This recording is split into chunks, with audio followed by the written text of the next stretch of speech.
السلام علیکم dear students, ہم نے P P S C, F P S C اور سبجیکٹ اسپیشلسٹ کی تیاری کا جو سلسلہ شروع کیا ہے، اس حوالے سے آج کی ویڈیو میں آپ کو خوش آمدید کہتا ہوں۔ آئیے چلتے ہیں آج کی ویڈیو کی طرف۔ ہمارا آج کا پہلا سوال ہے، گزشتہ لکھنؤ کس کی تصنیف ہے؟ اس کا صحیح جواب ہوگا بی، عبدالحلیم شرر۔ سوال نمبر 2 ہے، دہلی کی آخری شمع کس کی تصنیف ہے؟ آپشن اے ہوگا فرحت اللہ بیگ۔ سوال نمبر 3، علامہ اقبال کی اردو شاعری کا ماں حاصل کسے کہا جاتا ہے؟ یہ بہت اہم سوال ہے، مختلف پیپرز میں ریپیٹ ہوتا ہے۔ اس کا صحیح جواب ہوگا ڈی، ساقی نامہ۔ سوال نمبر 4، اردو کا والٹر اسکاٹ کسے کہا جاتا ہے؟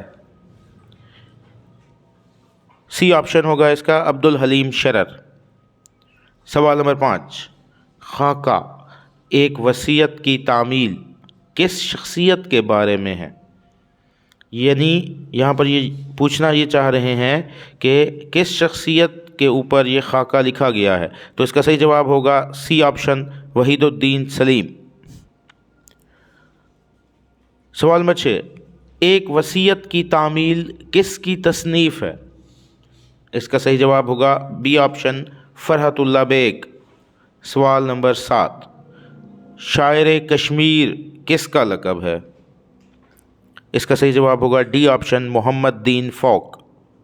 سوال نمبر 8، کنار راوی کس کی نظم ہے؟ اس کا صحیح آپشن ہوگا بی، تلوک چند محروم۔ سوال نمبر 9، شیراز کا بلبل سے کون مراد ہیں؟ اس کا صحیح جواب ہوگا بی آپشن، شیخ سعدی شیرازی۔ سوال نمبر 10، ایک وصیت کی تعمیل مرزا فرحت اللہ بیگ کے قلم سے نکلا ہوا خاکہ ہے، یہ کس شخصیت کا خاکہ ہے؟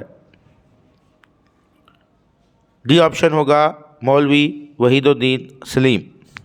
سوال نمبر 11، ڈپٹی نذیر احمد کی ادب میں کیا خدمت ہے؟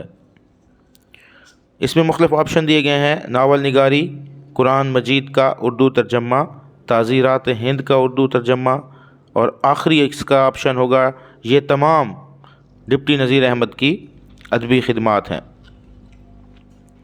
سوال نمبر 12، شاعر کشمیر کے لقب سے کون ملکب ہیں؟